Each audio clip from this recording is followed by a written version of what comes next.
Bonjour, je suis Ahmed Benjama, enseignant des sciences physiques. On va donner aujourd'hui un cours sur la notion d'équilibre chimique pour les élèves de baccalauréat section maths et section sciences expérimentales sous la direction de notre inspecteur, M. Adel Gharsal. Alors, on va commencer cette partie du cours par un plan, notion d'équilibre, une introduction au départ.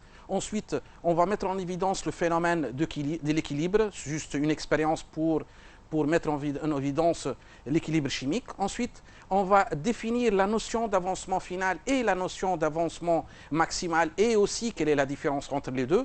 Ensuite, on va passer pour définir la notion d'équilibre, l'objet de notre cours aujourd'hui. Et enfin, on va donner une évaluation. Alors, avant de commencer cette partie, on va poser quelques questions.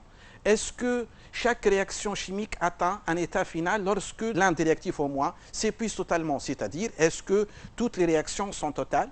La question suivante, y a-t-il une différence entre l'avancement final et l'avancement maximal d'une réaction chimique? Et enfin, est-il possible que les réactifs et les produits peuvent changer de rôle? C'est-à-dire, le réactif, est-ce qu'il peut devenir un produit et le produit peut devenir un réactif? Alors, pour mettre en évidence notre phénomène, on va visualiser une vidéo. Dans cette vidéo, comme vous voyez, nous avons deux éprouvettes graduées.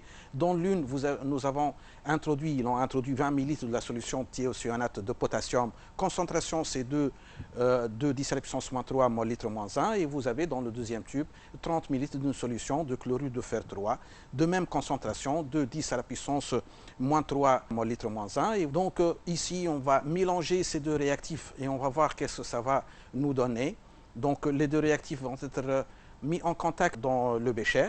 Et comme vous voyez, c'est une réaction instantanée. Elle a donné une coloration rouge sang, c'est-à-dire la réaction, puisque l'état final est atteint, la coloration reste la même. Et on va diviser dans 3 tubes à essai le contenu de bécher, un tube témoin, tube numéro 1 et tube numéro 2.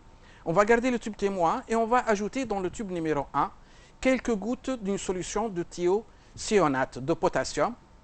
Vous constatez la coloration qui s'intensifie. Et on va passer au deuxième tube et on va introduire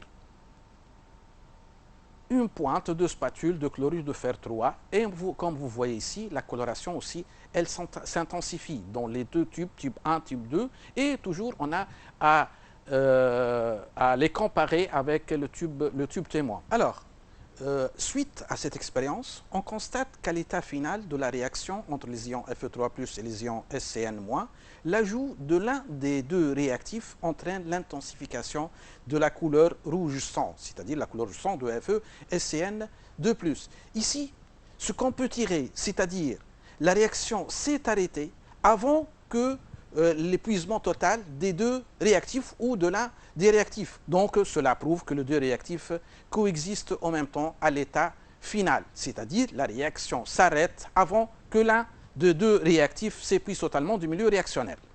Alors, on va illustrer ça par ce tableau d'avancement.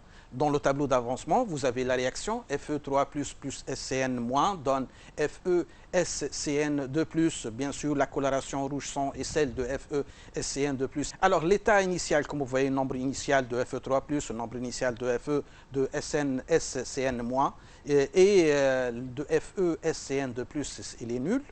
L'état intermédiaire et, comme vous constatez, l'état final, puisque la réaction s'effectue à mol, nous avons ici à la fin, ou à l'état intermédiaire, c'est toujours moins x, ou l'état final, moins xf. Donc, à partir des expériences qu'on a effectuées, vous avez, à l'état final, on a constaté que les ions Fe3+, existent. Et de même, dans le deuxième tube, on a constaté que les ions SCN- existe. Donc, on marque ici l'état final et dans l'état final, les deux réactifs coexistent en même temps. L'avancement atteint une valeur XF et la réaction cesse d'évoluer. Ainsi, nous avons répondu à la première question, à savoir, est-ce que chaque réaction chimique atteint un état final tel qu'un des réactifs au moins s'épuise totalement du milieu réactionnel? Donc, ce qu'on peut tirer comme conclusion ici, une transformation chimique n'est pas toujours totale. On va maintenant passer à définir l'avancement final et l'avancement maximal. Pour commencer, l'avancement final d'une réaction chimique, lorsque la transformation chimique n'évolue plus, le système atteint alors un état final. C'est un état correspond à un avancement final noté XF. Pour l'avancement maximal d'une réaction chimique, noté Xmax, et la valeur de son avancement final XF si le système chimique où elle se déroule évolue jusqu'à la disparition de réactifs limitants. Donc ici, on parle de la supposition que la réaction est totale. Alors, la première définition montre que la valeur de XF est déterminée à partir de l'expérimentation. Et la deuxième, on peut la calculer lorsqu'on suppose que la réaction elle est totale. Alors, on va passer ici pour voir la différence entre XF et Xmax. Dans la première courbe, courbe d'évolution de l'avancement au cours du temps, nous constatons que XF évolue jusqu'à atteindre la valeur de Xmax. Donc, réaction ici, elle est totale, car XF est égal à Xmax. La supposition elle est donnée par l'expérience. Maintenant, pour la deuxième, vous constatez que la réaction évolue, elle atteint un état final, mais elle ne touche pas la valeur de Xmax. Donc, XF est inférieur à Xmax. C'est une réaction limitée, où XF, comme on a dit, elle est inférieure à Xmax. Maintenant, Xmax est une valeur qui peut être déterminée sans recours à l'expérimentation, c'est une supposition, c'est une valeur qui est théorique. Par contre, XF est une valeur purement expérimentale et donnée par l'expérience. Alors, on va maintenant jouer avec XF et Xmax. On va donner la nouvelle notion, c'est le taux d'avancement final d'une réaction chimique. La définition, le taux d'avancement final noté taux F d'une réaction chimique et le rapport de l'avancement final XF à l'avancement maximal Xmax. Comme expression, vous avez taux F est égal à XF sur Xmax. C'est une grandeur sans dimension. Ce qu'on peut tirer à partir de taux F. Donc, dans la discussion, pour une réaction totale ou pratiquement totale, le taux d'avancement final est égal ou proche de l'unité. Par contre, pour une réaction limitée, le taux d'avancement final est inférieur à l'unité. Voilà. Ici, maintenant, on va passer pour la notion d'équilibre chimique. Pour la définition d'un état d'équilibre chimique, un système est dit en état d'équilibre chimique si, en dehors de toute intervention du milieu extérieur, les réactifs et les produits de la réaction sont présents dans le système et leur quantité de matière ne change plus au cours du temps. Donc maintenant, on va passer pour interpréter microscopiquement l'état d'équilibre d'un système. Alors, l'interprétation microscopique, c'est qu'un équilibre chimique est un équilibre dynamique à l'échelle microscopique. La réaction directe et la réaction inverse continuent à se produire, mais leur effet s'annule mutuellement, c'est-à-dire à niveau macroscopique, on ne va rien observer puisque la quantité de matière des deux réactifs, des réactifs et des produits, reste inchangée au cours du temps. Et ici, on va prendre un exemple juste pour illustrer ce qu'on a dit. C'est que vous avez une réaction A plus B, bien sûr, en coefficient stéréométrique, donne C et D. Vous avez ces deux personnes qui se déplacent, mais ils sont toujours à la même position. Le déplacement, l'effet dynamique, il existe, mais ils sont toujours à la même position. C'est à l'échelle macroscopique. Les quantités de matière restent inchangées, mais à l'échelle microscopique, il y a un déplacement dans les deux sens en même temps et qui s'annule mutuellement. On va aussi voir un autre exemple. On va prendre ici la dissolution d'un électrolyte, comme vous voyez. Au départ, la dissolution de l'électrolyte avec une vitesse, bien sûr, et une vitesse, la vitesse avec la vitesse maximale. Ensuite, la coloration de milieu, elle change, elle s'intensifie puisqu'il y a dissolution de l'électrolyte. Au moment de dissolution de l'électrolyte, l'apparition du produit, il y a un retour inverse vers les réactions, mais les vitesses ne sont pas égaux, donc à notre échelle, on va voir juste le passage dans un seul sens. Et en avançant dans la réaction, elle avance jusqu'à atteindre un état où les deux vitesses de dissolution ou de précipitation sont égaux et la coloration que vous voyez ici devant vous reste inchangée. Vous voyez ici dans le bécher D, vous avez les deux vitesses sont identiques et la coloration reste les mêmes. Donc, dans le Bécher numéro C et D, vous avez ici, on a atteint un état final. Comme on a dit tout à l'heure, c'est un état d'équilibre où les deux vitesses, dissolution et précipitation, sont égaux. C'est un état d'équilibre qui est dynamique. Voilà. Ensuite, on va voir, on va retourner à notre question numéro 3. Est-ce que c'est possible que les réactifs et les produits peuvent changer de rôle? Oui, c'est possible, puisqu'on a vu, on a parlé de la réaction inverse. Oui, aussi, lorsqu'on a parlé de l'état d'équilibre où les produits et les réactifs peuvent changer de rôle. La notion de la réaction directe et la notion de la réaction inverse. Alors maintenant, on va passer aux évaluations. Pour l'exercice numéro 1, on va choisir parmi ces conditions 6 qui sont essentielles pour avoir un système à l'état d'équilibre. Proposition 1, un système à l'état d'équilibre présente des propriétés macroscopiques constantes. Proposition 2, un système aussi à l'équilibre possède le même nombre de moles de réactifs et de produits. Proposition 3, un système en équilibre possède la même masse de réactifs et de produits. Quatrièmement, quatrième proposition, un système à l'équilibre contient une réaction totale. Cinquième, un système à l'équilibre contient une réaction réversible. Sixième proposition, un système à l'équilibre présente des propriétés microscopiques constantes. Et enfin, un système à l'équilibre où la transformation s'effectue dans un système fermé. Alors, on va passer maintenant pour choisir parmi ces propositions ceux qui sont vrais. Alors, pour la proposition numéro 1, un système chimique présente des propriétés macroscopiques constantes. Bien sûr que oui. Déjà, parmi la définition, c'est à partir de la définition de l'équilibre chimique, c'est que les quantités de matière restent invariables au cours du temps, bien sûr, en absence de toute intervention extérieure. La proposition 2, un système chimique possède le même nombre de moles de réactifs et de produits. Ça, on peut dire que c'est faux, c'est pas vrai, car la quantité de matière, elle dépend des proportions stoichiométriques et dépend des coefficients stoichiométriques de la réaction chimique.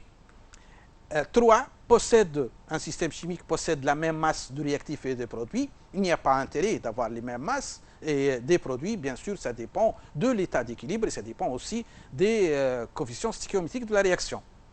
Alors, pour la quatrième proposition, un système à l'équilibre contient une réaction totale.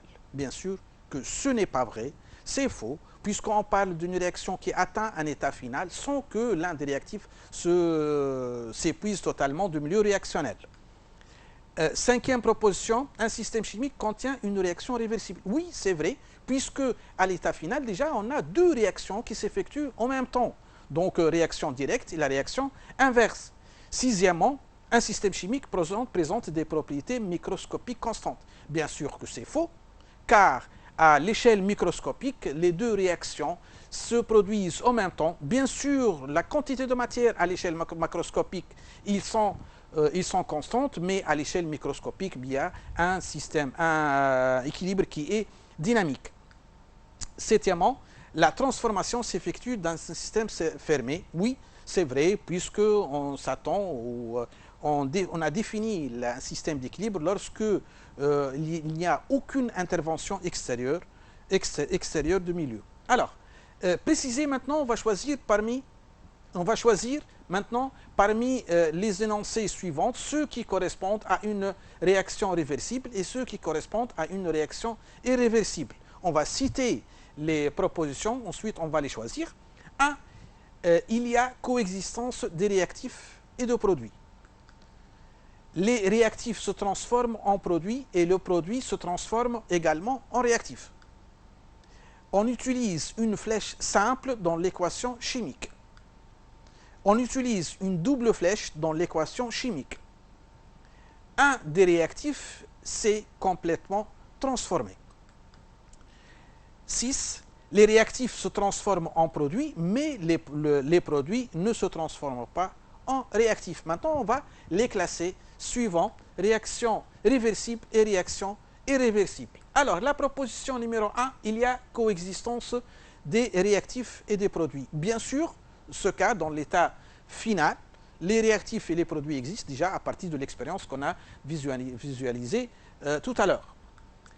Proposition 2, les réactifs se transforment en produits et le produit se transforme également en réactif, bien sûr, pour le cas des réactions réversibles. Ensuite, troisième proposition, on utilise une simple flèche dans l'équation chimique, on l'utilise pour une réaction irréversible, c'est une réaction qui est totale. L'utilisation de double flèche, bien sûr, dans le cadre des réactions qui sont réversibles. Cinquième proposition, un des réactifs s'épuise complètement, se transforme vers le produit, bien sûr, dans le cas des réactions totales qui sont irréversibles. Et enfin, les réactifs se transforment en produits, mais le produit ne se transforme pas en réactif, bien sûr, c'est dans le cadre des réactions totales. À la fin de la réaction cesse d'évoluer et la réaction ne peut pas évoluer dans l'autre sens. Maintenant, on va passer à un deuxième exercice. C'est dans une température T1 et dans un ballon de volume V, on introduit un nombre N1, 2 moles de dioxyde de soufre et N2, 1 mol de dioxygène. Il s'établit l'équilibre suivant. Comme vous voyez ici, 2 SO2 gaz, O2 gaz et 2 SO3 gaz. À l'équilibre, le nombre de moles total est égal à 2,5. Ça, c'est une donnée de l'exercice. La question numéro 1, dresser le tableau d'avancement de la réaction qui s'est produit. Deuxièmement, déterminer l'avancement final de la réaction. Ensuite, calculer le taux d'avancement final aussi de la réaction. Quatrièmement, cette réaction est-elle totale ou limitée? Et cinquièmement, déterminer la composition du système à l'équilibre et déduire les pourcentages molaires de leurs constituants à cet état. Alors, pour les question numéro 1, le tableau d'avancement est celui qui est devant vous. Donc, vous avez N1, l'état initial, nous avons N1 de SO2, N2 de O2 et 0, bien sûr, 0 de SO3. Et ensuite, l'état intermédiaire, vous voyez que N1 moins 2X, N2 moins X et 2X. Et à l'état final, X devient bien sûr XF, c'est N1 moins 2XF, N2 moins XF et 2XF. La question numéro 2, c'est la détermination de nombre de moles total. À partir de nombre de moles total, on veut déterminer la valeur de XF. Le donné de l'exercice, c'est que le nombre total égale, bien sûr, on va vers la somme de nombre de moles total final des produits et des réactifs. Donc, N1 moins 2XF, N2 moins XF et 2XF, ce qui donne à XF est égal à N1 plus N2 moins N total, ce qui donne enfin XF est égal à 0,5 mol. Troisièmement, on a N1 sur N2 est égal à N2 sur N1, alors la réaction est en proportion stoichiométrique. Par la suite, les deux réactifs s'épuisent totalement, bien sûr, si la réaction est totale, d'où N1 moins X max est égal à 0, alors X max est égal à 1 mol. Tau F, c'est égal à XF sur X max, c'est par définition, donc Tau F est égal à 0,5 sur 1, donc Tau F est égal à 0,5. Ensuite, Tau F est inférieur à 1, d'où la réaction elle est limitée. Maintenant, on va déterminer la composition du système à l'équilibre. Bien sûr, on doit revenir au tableau pour déterminer la composition de chacun des constituants. NSO2 final est égal à 2 moins 2XF, est égal à 1 mol. NO2 final est égal à 1 moins XF égale à 0,5 mol.